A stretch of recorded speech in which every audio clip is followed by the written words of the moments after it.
It's interesting that, I recently learned, and I don't know why, it makes perfect sense.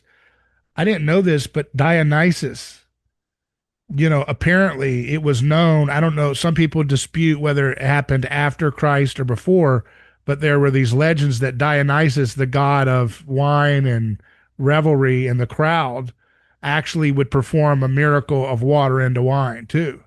And I Hmm. think it's interesting if that's the case because you've got Jesus' first miracle is water to wine, which read in a Greek context, they would understand, oh, who is this?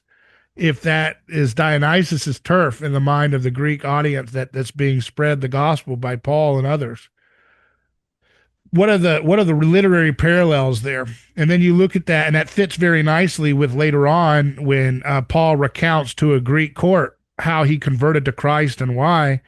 He uses the word "it's hard for thee to kick against the pricks." He uses that saying in the words. He quotes Jesus saying that, which was an idiom, but it was also an idiom very popular in the play, which was the biggest play of the time, the Bacchae, which was a story about King. Really? How? I did not know. That's unbelievable. Yeah, so he's quoting Dionysus when Dionysus is on trial by King Pentheus.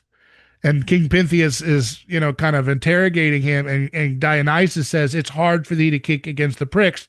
And that was a warning that I'm God, I'm the God here. You're immortal. You think you've got me under control, but I've got you, and I'll have the final number. And the story of the Bacchae ends with Dionysus's followers tearing King Pentheus apart in a crowd orgy of violence, which is just interesting. His first miracle Jesus does has this parallel with Dionysus, and then his encounter with Paul, which changes the whole Gentile world, has this kind of parallel with Dionysus. And so you think to yourself, what is God trying to communicate here?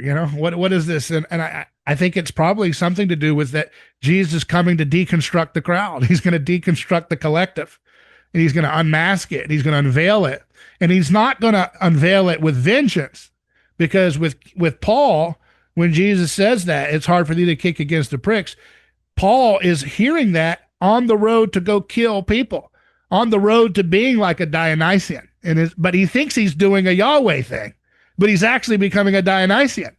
And that's kind of the irony of that statement, is that instead of Dionysus telling, or instead of Jesus being like Dionysus, like, Paul, you think you've got my people persecuted, but you're actually hurting me, and it's hard for thee to kick against the pricks, meaning you can run, but you can't hide from my love and my forgiveness.